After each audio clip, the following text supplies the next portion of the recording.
Assalamualaikum dan salam sejahtera adik-adik. Nama saya Ruzaini bin Eka Zainal Abidin. Saya merupakan pengacara pada hari ini. Saya sekarang berada di galeri sini, bertempat di Balai Bomba dan Penyelamat Sandakan. Dan sekarang kita amat bertuah dapat menemu ramah dua pelukis yang hebatlah. Yang pertama yaitu Ence Amin dan yang kedua Ence Julius. Kita persilakan kepada Ence Amin untuk menjelaskan hasil karya beliau. Persilakan Ence Amin.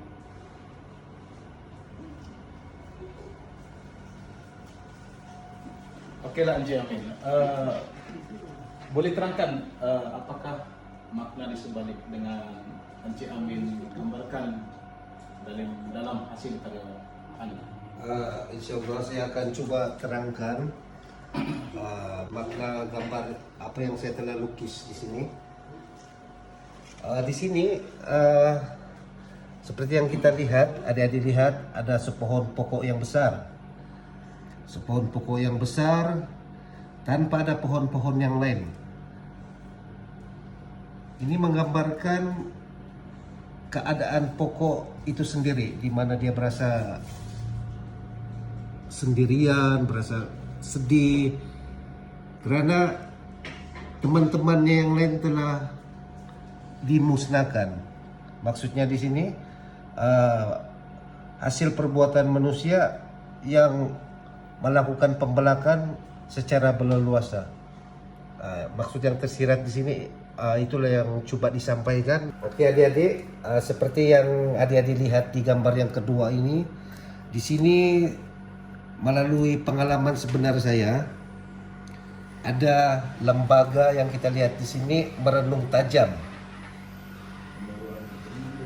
Pandangan yang tajam membawa maksud yang tersirat dan misteri. Seperti tidak mungkin ya adik-adik terungkap, tetapi setiap saat ia mengintaimu dari segala ruang. Percayalah adik-adik, seni itu bukan dari alam zahir saja, tetapi terbuka kepada alam yang goib juga. Percayalah, alam goib itu nyata. Itulah penerangan daripada Ence Amin. Terima kasih kepada beliau.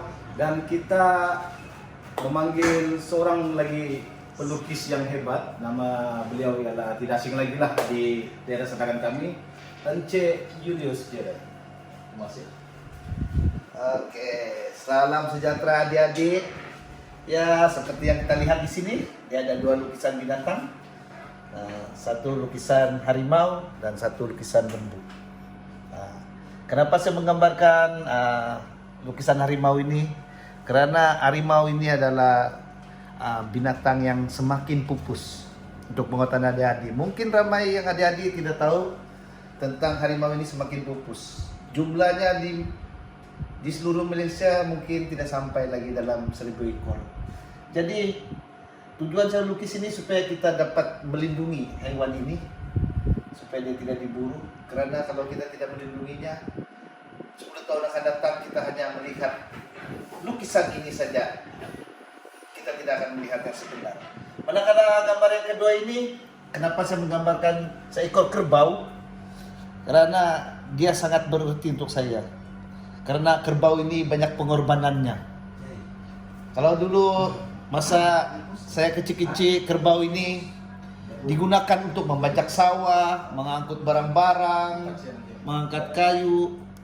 Dan dengan kerbau ini juga apabila tiba hari raya korban, dia dikorbankan. Jadi kerbau ini saya gambarkan pengorbanan dia terlalu besar untuk kehidupan seharian kita ya. Oke, jadi itulah harapan saya supaya kita kepada adik-adik yang akan datang, kita lebih menghargailah kehidupan binatang-binatang supaya kita dapat menjaga mereka dengan lebih baik. Terima kasih. Oke, begitulah penerangan dari beliau. Kita jemput kepada Ketua Kelab Seni Permata, yaitu Ence Amin, untuk memberi kepada nasihat kepada adik-adik yang berminat. Terima kasih Ence Amin. Sila berikan sepatah dua kata untuk adik-adik yang berminat untuk belajar dari hasil galeri ini? Ya kita bersama lagi ya adik-adik, sekali lagi bagi adik-adik yang berminat dalam bidang ini, teruskan, sebab bidang ini memang unik. Contohnya, kalau kita secara zahirnya memang tidak boleh terbang, tapi kita boleh mewujudkan istilah terbang itu melalui seni. Itulah kelebihan seni, dan teruskan berkarya karena karya itu tidak terbatas. Itu saja dari saya. Sekian, terima kasih. Baiklah, itu sajalah kita punya pameran galeri seni, dan terima kasih kepada Encik Amin dan Jared kerana sudi menerangkan hasil karya beliau. Terima kasih.